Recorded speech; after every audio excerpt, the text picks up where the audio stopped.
Assalomu alaykum hammaga. Bugun sizlar bilan Silver Bullet haqida gaplashamiz. Ya'ni bu strategiya bizada aniq vaqt oralig'ida savdo qilish imkoniyatini beradi. Ya'ni London sessiyasi hamda New York sessiyasida. Buni hammasini sizlar bilan bugun grafikda ko'rib chiqamiz.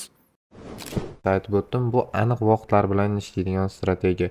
Ya'ni bu strategiya bizada ICT ga tegishli bo'ladi. ICT ni o'zi ham juda ham ko'p foydalanadi. Xo'p, bizada hozir tayyor teoriyani shablonini ko'rib turibsizlar. Buni bir chekkadan tushuntiraman. O'zi Silver Bullet vaqti 3 ta qismga bo'linadi: London, New York va PM New York. Men faqatgina hozir ikkitasini ko'rsataman. Sababi PM New Yorkda o'zim deyarli foydalanmaganman shu vaqtgacha. Ya'ni faqat o'zim ko'p foydalanadigan setapimni, ya'ni vaqtlarida ko'rib chiqamiz. Xo'p, biz birinchi o'rinda tushunishimiz kerak bo'lgan narsa hech bo'lmaganda struktura. Ya'ni market strukturani tushunishimiz kerak bo'ladi.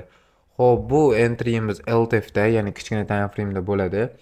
Xo'p, bo'lmasa qani boshladik. Bizda birinchi o'rinda vaqt, ya'ni vaqtni to'g'ri tushunishimiz kerak. UTC-4 vaqti bizda Amerika vaqtiga to'g'ri keladi va Amerika vaqti bilan bu 3:00 va 4:00 oralig'ida bo'ladi. GMT+5 bu esa 12:00 dan 1:00 gacha. Ya'ni 12:00 da eslatib o'taman, London sessiyasi ochiladi. Xo'p, qaranglar, London Silver Bulletga to'xtalamiz birinchi o'rinda.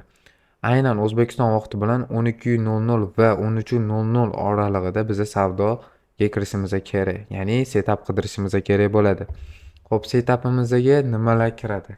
Birinchi o'rinda setupimiz LTF da bo'ladi va 1 minutli va 3 minutli bizada time frame orqali savdo qilamiz va bizaga bo'yi nuqtalardan IFVG, FVG, order block, CISD shunga o'xshagan qaytaruvchi nuqtalar LTF da savdoga kirishimiz uchun bizaga qo'llab-quvvatlovchi nuqta bo'ladi va targetga keladigan bo'lsak, eng yaqin maksimum yoki buy side, internal liquidity shunga o'xshagan bizaga eng yaqin bo'lgan likvidnesslar target sifatida ishlatiladi. Bu odatda 1 ga 2 dan 1 ga 3 errorgacha stabil sizlarga foyda olib keladigan strategiya.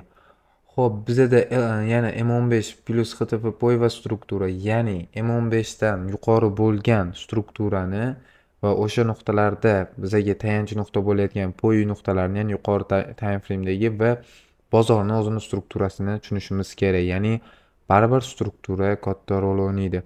Xo'p, tushunishlar uchun bizda London Silver Bullet, ya'ni GMT+5 O'zbekiston vaqti bilan 12:00 hamda 13:00 ga to'g'ri keladi. Xo'p, aynan shu vaqt oralig'ida bizda shift, ya'ni kimdir uchun MSS, kimdir uchun SMC deganlar uchun minor inducement va ayrimlar shift boost, ya'ni strukturani change, ya'ni o'zgarishi kerak bo'ladi. Ya'ni struktura bu yoqda o'zgargandan so'ng yoki o'zgarmasidan oldin CISD beradigan bo'lsa, biz savdoga kiramiz. Ya'ni narx sell kelayotganda LTF da biz eng razvorot qilib, bu yoqda razvorot qilib eng birinchi qaytaruvchi LTF dagi poyi nuqtalardan savdoga kiramiz. Misol uchun bu yoqda IFVG bo'lishi mumkin, FVG order block CISD-ni qaytarib o'tdim. Aynan shu nuqtalardan biz savdoga kirishimiz mumkin bo'ladi. Va bu yoqda yana qanaqa narsa, ya'ni bu eng yaqin liquid take, ya'ni liquid yechilishi. Agar bu sweep bo'lib yechiladigan bo'lsa, bu qo'shimcha yana narxni yuqoriga harakatlanishiga tasdiq bo'ladi. Ya'ni qachonki narx bizda shift, ya'ni struktura LTF da singanidan so'ng va narx retest berishda orqaga va biza qidiradigan poy nuqtalarimiz bu bo'ladi. Tushunayotgan bo'lsanglar kerak, biza qachonki shift bo'lganida, aynan shu vaqt oralig'ida shift bo'lganidan so'ng, ya'ni 12:00 va 13:00 oralig'ida eng birinchi shiftdan so'ng biza IFVG dan savdoga kirishimiz mumkin. New Yorkda esa 19:00 va 20:00 oralig'ida O'zbekiston vaqti bilan shift, ya'ni struktura almashuvidan so'ng biza eng yaqin likvidnessgacha savdo qilamiz. Misol uchun 1 ga 2 error. Ya'ni savdoni bu yoqdan ochadigan bo'lsak, stop lossimiz bu yoqda bo'ladi, ya'ni minimumda va targetimiz eng yaqin maksimumda. Misol uchun 1 ga 3 error. 1 ga 3 error stabil yoki 1 ga 2 stabil ishlash kerak, ya'ni undan ko'pi kerak emas. Va tushunishlar uchun eng yaqin likvid deganimda nimani tushunish kerak? Misol uchun bu yoqda qanaqadir likvid qolib ketgan. Aynan shu likvidgacha biza savdoga kirishimiz mumkin bo'ladi. Xo'p, teoriya menimcha juda ham sodda va juda ham ishlatish oson bo'lgan strategiya.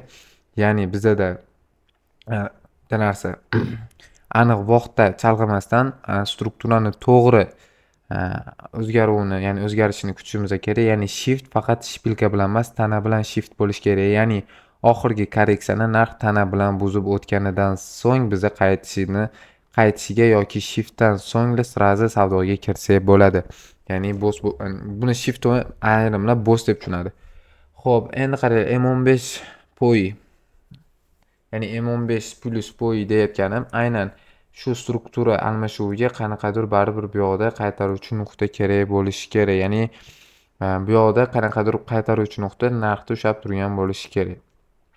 Ya'ni high time frame POI'si, ya'ni ayrim vaqtlarda kerak emas, ayrim vaqtlarda kerak. Iloji boricha high time frame'dagi POI nuqtalarga ham e'tiborli bo'lishimiz kerak. Ya'ni narxda razvorot bo'lishini sababi bu asosan high time frame POI'lari hisoblanadi va struktura, ya'ni o'zi globalniy struktura, ya'ni katta time frame strukturasi buydami, selldami va shu agar buyda bo'ladigan bo'lsa, bu bizlar uchun buyga berayotgan bo'lsa, London Silver Bullet ham bu, ya'ni qo'shimcha tasdiq. Ya'ni bozor strukturasini ham tushunishimiz kerak bo'ladi. Hozir faqat buy modelni ko'rib turibmiz. Agar bundoq qiladigan bo'lsak, shunchaki o'zi mana sell modelga o'zgarib qolyapti. Bitta modelni o'zini ko'rib, bu yog'ini real grafikdan ko'rsatib ketaveraman. Hozir endi real grafikda ishlaymiz. Xo'p, bitta narsa, London Silver Bulletda men odatda forex valyutalarda savdo qilaman. New York Silver Bulletda bo'ladigan bo'lsa, Nasdaq va forex valyutalarda. Asosan London Silver Bulletda ishlayman, ya'ni forex valyutalarda va faqat New York Silver Bullet esa Nasdaqda setup ko'rib qolsam-gina savdo qilaman. Menimcha hamma narsa sizlarga tushunarli bo'ldi. Xudo xolisa bu yog'ini sekin real grafikdan backtest holatida ko'rib chiqamiz. Demak, real grafikka o'tamiz. Eslatib o'taman, 100% ishlaydigan strategiya yo'q. Faqat buni bozor holatidan kelib chiqib, model berganidan so'ng savdo qilishni tavsiya qilaman. Xo'p, vaqt oralig'ini belgilab olaman. Bizada 12:00 kerak bo'ladi. Misol uchun 12:00 hamda bizada 1:00. Xo'p, mana 12:00 oralig'ida faqat LTF'da tushuvchi narx ko'rinib turibdi. Hamda bu yoqda bizada eski liquid, ya'ni eski low qolgan, buni narx tozalayapti. Qanaqa sweep qilib tozalayapti? Bu O'zbekiston vaqti bilan 12:00 va 13:00. Tushunishinglar uchun bu yoqda nima tema? Bu yoqda birinchi o'rinda bizada shift holati kuzatilyapti. Ya'ni narx bizada sinyapti. Ya'ni bizada shift va shiftdan so'ng, ya'ni shift mana tana bilan bo'lyapti. Va bizada orqada IFOG mavjud. Aynan shu IFOG dan biz savdoga kiramiz yoki bu yoqdagi birinchi FOG dan kirsak bo'lardi. Men ko'proq bunaqa holatda IFOG dan savdo kiraman va minimumga stop loss qo'yaman. Va bizada eng yaqin liquid bu bizada, tushunishinglar uchun, mana bu yoqda oladigan bo'lsak, equal high bo'lib qolgan bu yer bilan. Ya'ni buni olsam ham bo'ladi. Va buni ola qolaman va bizada 1/4 error bo'lyapti. Bunaqa 1/4 kerak emas. 1/2, 1/3 stabil etadi. Backtest vaqtida ko'rsatib beraveraman. Misol uchun, xo'p, narx impuls bilan harakatlanyapti. Ko'rishinglar mumkin, narx impulsning harakatda. Va videoda aytib o'tgandim, mana bunday sweep holatlari kuzatilishi mumkin. Va bizani 13:00 vaqtigacha o'zi mana full take profit bozorda olindi. Buni sal pasaytirib qo'yadigan bo'lsam va ko'rinadi va mana ko'rib turibsizlar, full take profit. Ya'ni 13:00 gacha narx sell kelayotgan vaqtda bizada shift topdik, ya'ni liquid yechilganidan so'ng, ya'ni liquid sweep bo'lyapti. Demak, bu ham qaytaruvchi zona sifatida ishlatsa bo'ladi. Hamda bu qo'shimcha tasdiq uchun sweepni eslatib o'tgandim va bu yoqda bizada entry IFOG dan buni ko'tarib qo'ysam bo'ladi. Например, 13 dan ozgincha surib turay. 13:02 bo'lib qoldi. Ya'ni setup haqida gaplashadigan bo'lsak, birinchi o'rinda liquid pasti tozalandi. Undan so'ng bizada shift va IFOG dan eng yaqin bo'lgan equal high, ya'ni buy side liquidity gacha savdo qilindi, ya'ni EURUSD parasida. Xo'p, keyingi practice'da, ya'ni keyingi bozor holatidagi jarayonni GBP USD yoki yana EURUSD dan ko'rib chiqamiz. Bundan oldingi real grafikda bitta narsaga e'tibor berganmiz. Biza, ya'ni umuman olganda high time frame'ga, ya'ni 15 minutlikda narx, ya'ni sell vaziyatini beryapti. Va bizada hozirgi vaqtda tushunishinglar kerak bo'lgan narsa bu inducement, ya'ni SMC'dagi yechilishi shart bo'lgan struktura mavzusidagi liquidness. Xo'p, bu bizada yechilishi kerakligi mana tushunchaga ega bo'ldik. Ya'ni bu yechilishi kerak bo'lgan zona. Misol uchun internal liquidity ham bo'laveradi va biza endi LTF, ya'ni 1 minutlikka tushadigan bo'lsak, holat qanaqa? Holat shunaqaki, bu yoqda bizada sell side liquidity tozalandi. Va sell side liquid tozalanganidan so'ng liquid tozalanyapti va bizada oxirgi shift holati, ya'ni mana shift holati bor.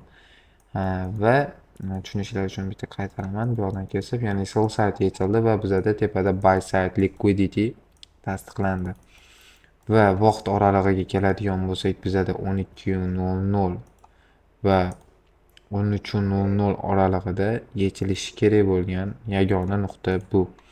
Hamda struktura sell kelyapti, ko'ryapsizlar high time frame'da va bu katta time frame'da inducement nuqtasi, ya'ni yuqoridagi maksimum internalda bo'ladigan bo'lsa buy side. Xo'p, qaranglar. Bizada mana bunaqa holat. Ya'ni bu yoqda hozir sinish bo'ldi. Aynan singanidan so'ng marketga qo'shilib ketsak bo'ladi. Ya'ni singanidan so'ng bu yoq singanidan keyinla marketga qo'shilib ketsak bo'ladi. Ya'ni shunaqa vaziyat ekan, ya'ni FV ga qaytmasdan shunchaki yuqoriga o'sib ketgan, ya'ni bu yoqda retest kutilmagan. Xo'p, mana shu vaziyatlarda ham, ya'ni shiftdan keyin sirazi kirsa bo'ladi ko'p holatlarda. Ya'ni juda ko'pchilikni bilaman, ya'ni o'zim ham ba'zi bir holatlarda shiftdan keyin sirazi savdoga kiraman retestni kutmasdan. Ya'ni narx impuls bilan o'sayotgan bo'lsa. Tushunishlar uchun bu shift bo'lyapti, oxirgi korreksiya yechilyapti va bizada bu stop hunt, ya'ni SFP. Ya'ni stop lossni bu yoqqa qo'yaman, targetim esa mana bu eng yaqin maksimumda. Va bizada yurib bergani, bu yoqda option yurib bergani ko'rishlar mumkin. Impulsli harakat bilan 1:276 error. Ya'ni bu strategiyani men tavsiya qilaman. Propda founded qila olmayotganlarga yoki-da propini founded qilib, kuniga misol uchun 1% risk qilib, kuniga 2% dan foyda olib, offshore hisobda oyiga 15% cha foyda qilsa bo'ladi. Ya'ni katta risk emasdan asosiy setapni kutib savdo qilinsa. Va bu GPUSDdagi, ya'ni shunchaki shiftdan keyin sirazi kirish modeli bo'ldi. Ya'ni ko'rib turibsizlar, bizada 1:276 error. Xo'p, yana bir ikkita misol ko'ramiz va videoni yakunlaymiz. Ya'ni qisqa ko'proq videolar chiqarishga harakat qilaman. Xo'p, endi hech bo'lmaganda bitta Nasdaqda ham 19:00 va 20:00dagi aynan bugungi setapni ko'rib qo'yishimiz kerak. Chunki men videoda hozir ko'plab praktikasini, ya'ni real grafikdan ko'rsatish niyatim yo'q, chunki video qancha uzoq bo'lib ketadigan bo'lsa, odamlar erinib ko'rmaydi. Shuning uchun teoriyani tezroq tushuntirdim va 3 ta misol bilan yakunlayman videoni. Bu oxirgi bozor holatidagi jarayon. Ya'ni bizada bitta narsani tushunishinglar kerak. Sabr qilishni bilsanglargina bu setapdan foydalana olasizlar. Ya'ni ko'ryapsizlar, qachonki razvorot bo'lsa keyin kirasizlar. Ya'ni mana 19:00 dan 20:00 gacha bo'lsa, lekin bizga setapni 7:30 da beryapti bozor. Tushunishinglar uchun. Bu yoqda nima holat? Bizada market shift bo'ldi, например. Market shift bo'lishini kutaman men. Bo'ldi, market shift bo'ldi. Aynan shift bo'lganidan so'ng bozorga qo'shilaman va stop loss'imni maksimumga qo'yaman.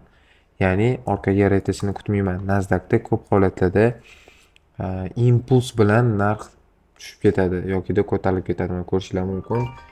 Impuls bilan narx birdaniga tushib ketgan, impuls bilan narx birdaniga tushib ketgan, ya'ni narx orqaga qaytmasdan va eng yaqin liquid bu yerda sell side bu bo'lib qolgan. Bu yergacha savdo bitimini ochaman va bu yoqdagi eng yaqin liquidness, ya'ni buy side yechilgan high time frame'dagi inducement bo'lib qolgan bu yer.